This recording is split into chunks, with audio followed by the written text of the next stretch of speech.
કર્ણાટક રાજ્યના રાજ્યપાલ ઠાકોરજીના શરણે થાવરચાંદ ગોહલદ દ્વારકામાં ઠાકોરજીના શરણે રાજ્યપાલ પરિવાર સાથે દ્વારિકાધીશના દર્શનાર્થે પહોંચ્યા। ભગવાન દ્વારિકાધીશના દર્શન કરી તેઓએ ધન્યતા અનુભવી।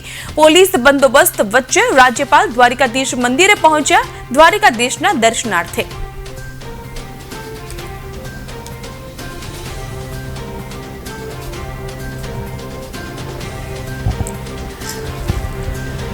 तो દ્વારકાના આ દ્રશ્ય આપ જોઈ રહ્યા છો કે જ્યાં કર્ણાટક રાજ્યના રાજ્યપાલ છે તેઓ સપરિવાર પહોંચ્યા હતા દ્વારિકાધીશના દર્શનાર્થે। અહીં પોલીસનો ચુસ્ત બંદોબસ્ત હતો।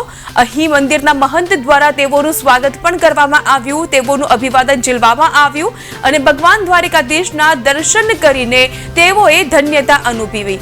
ન માત્ર તેઓ પરંતુ આ સાથે તેમના પરિવારજનો પણ ઉપસ્થિત હતા। તેઓએ દ્વારિકાધીશના દર્શન કર્યા અને જગતપતિ જે જગતનો નાથ કહેવાય છે દ્વારિકાધીશ તેના દર્શન કરીને ધન્યતા અનુભવી।